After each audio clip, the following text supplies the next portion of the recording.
ఒక వరలో 2 కత్తులు ఇమడలేవు అంటారు. కానీ ఈ విషయంలో మాత్రం అది నిజం కాదు. అదేంటంటే ఇన్సూరెన్స్ మరియు ఇన్‌కమ్ టాక్స్ 2 వేరు వేరే సబ్జెక్టులైనా వీటిపైన విషయ పరిజ్ఞానము ఏజెంట్‌కు చాలా ఎక్కువ అవసరం. ఎవరికైతే వీటిపైన విషయ పరిజ్ఞానం ఎక్కువగా ఉంటుందో వారు పాలసీ గురించి అడుక్కోనవసరం లేదు. పాలసీలను డిమాండ్ చేయవచ్చు. ఇన్సూరెన్స్‌లో ఉన్న పెప్సీని మరియు ఇన్‌కమ్ టాక్స్‌లో ఉన్న ఈడీని ఎవరైతే కరెక్ట్‌గా వాడుకోగలుగుతారో 3 పూలు 6 కాయలుగా తన యొక్క బిజినెస్ అభివృద్ధి చెంది పాసివ్ ఇన్‌కమ్ లాగా రావడం అనేది గ్యారంటీ. ఈ విషయాన్ని తెలుసుకునే ముందు నేను MK Shankar. Welcome to our channel Shankar's advisory. మీరు ఇన్సూరెన్స్ పాలసీలు అమ్మే ముందు కస్టమర్ యొక్క నీడ్‌ను తర్వాత నెసెసిటీని తెలుసుకోవాలి. అతడి యొక్క అవసరాలను గ్రహించాలి. అతడి యొక్క డ్రీమ్స్‌ను ఎయిమ్‌ని మీరు గమనించి దానికి తగ్గట్టుగా మీరు అతనికి పాలసీలు ఇవ్వాలి. అంతేకాకుండా అతడు అప్పుల్లో ఉన్నాడా? ఆస్తులు కలిగి ఉన్నాడా? ఎడ్యుకేషన్ కోసం ఏమైనా డబ్బు దాచాడా? మ్యారేజ్ పర్పస్ కోసం ఏమైనా దాస్తున్నాడా? బ్యాంక్ అకౌంట్‌లో ఎంత ఎఫ్‌డీలు ఉన్నాయి? మరియు ఇక ముందుటే అతడి వద్ద ఇన్సూరెన్స్ కవరేజ్ పాలసీలు ఉన్నాయా? హెల్త్ పాలసీ ఉందా? టర్మ్ పాలసీ ఎంత కవరేజ్ అయింది?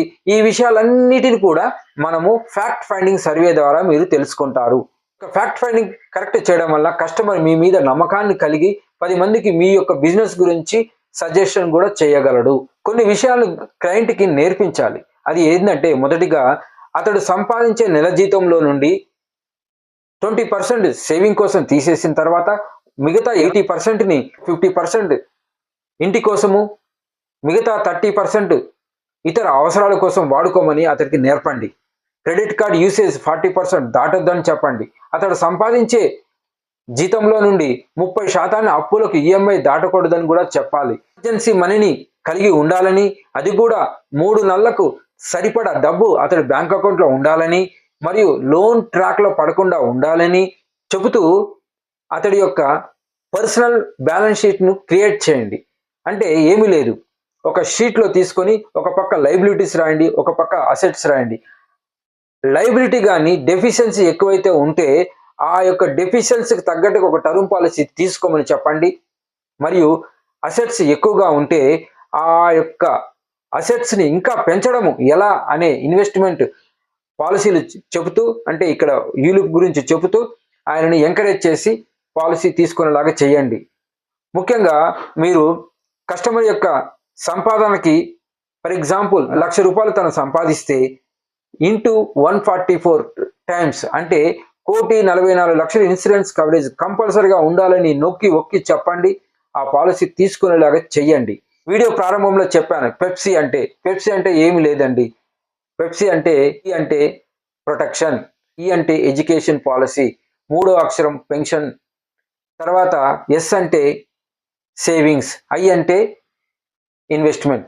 వీటి గురించి మీరు కస్టమర్కి జ్ఞానాన్ని ఇవ్వాలి. మీరు కస్టమర్కి జ్ఞానాన్ని ఇవ్వాలంటే మీరు ఫస్ట్ తెలుసుకొని ఉండాలి. కాబట్టి మిత్రమా, హూఎవర్ లెర్న్స్ హీ హెల్ప్స్ అనేది మన పెద్దలు చెప్పారు. ఎవరైతే నిరంతరం నేర్చుకుంటారో వారికి కూడా ఆదాయ మార్గాలు అనేవి విస్తారంగా వస్తాయి. ఇప్పుడు మనం ఇన్కమ్ ట్యాక్స్ గురించి తెలుసుకుందాం. మీకు వచ్చే ఇన్కమ్ మీద మీరు గవర్నమెంట్కి కట్టే పెనాల్టీ అనుకోండి లేదా జరిమానా అనుకోండి, అది కూడా పాజిటివ్ వేలో మీరు ఆలోచిస్తే సమాజానికి మీరు ఇస్తున్న విరాళం ఇతరుల కోసం. కాబట్టి మీరు హైరాణ పడకండి, ఇన్కమ్ ట్యాక్స్ కట్టాలి. మనకి ఆల్బర్ట్ ఐన్స్టీన్ గారు అంటారు ఇన్కమ్ ట్యాక్స్ చాలా వింతైన సబ్జెక్ట్ అని. కానీ ఎవరైతే ఇన్కమ్ ట్యాక్స్ గురించి తెలుసుకుంటారో వారికి ఇది చాలా చాలా ఈజీ అయిన సబ్జెక్ట్. ఇన్కమ్ ట్యాక్స్ కానీ మీరు కరెక్ట్గా నేర్చుకోగలిగితే ఇన్సూరెన్స్ పాలసీలు చాలా ఈజీగా అమ్మగలరు. ఎందుకంటే మనకి ఇన్కమ్ ట్యాక్స్ కట్టే ముందు కొన్ని ఎగ్జామ్షన్స్ ఉంటాయి.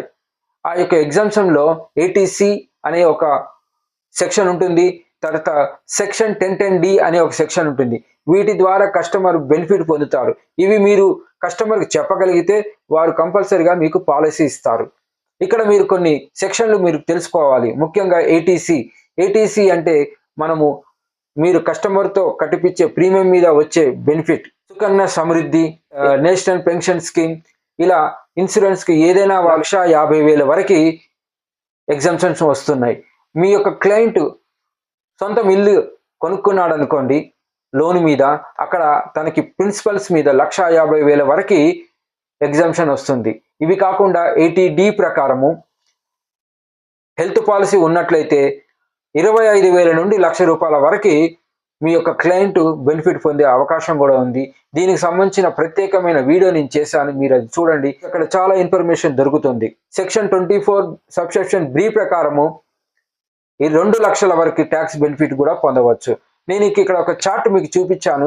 ఈ చార్ట్ ప్రకారం మీరు 12 లక్షల వరకు రూపాయికి కూడా కస్టమర్ గవర్నమెంట్కి కట్టనవసరం లేదు. ఇది మీరు మీ యొక్క క్లయింట్కి మీరు చెప్పగలగాలి. ఎక్కువ శాతం మంది MDRT, COT, TOTలు ఎవరైతారో మీకు తెలుసా? ఎవరికైతే ఇన్కమ్ ట్యాక్స్ నాలెడ్జ్ ఉందో వారే అవుతారు. ఉదాహరణ చెప్పాలంటే CA, ట్యాక్స్ అడ్వకేట్, ట్యాక్స్ కన్సల్టెంట్లు. ఇవి ఎక్కువగా ఇన్సూరెన్స్ రంగంలో దూసుకొని పోతారు. ఎందుకంటే వారు కస్టమర్ దగ్గర పాలసీ అడగరు, కస్టమర్కి ఏ విధమైన బెనిఫిట్ చేస్తున్నారో చెప్తారు.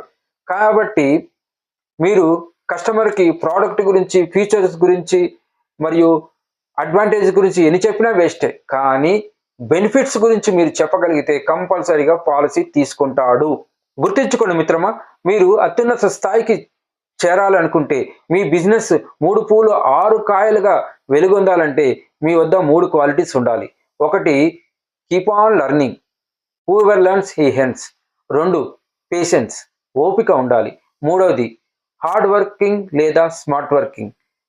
ఇక్కడ స్మార్ట్ వర్కింగ్ అంటే ఏం లేదండి, కస్టమర్కి కావలసిన బెనిఫిట్స్ ఇవ్వడము.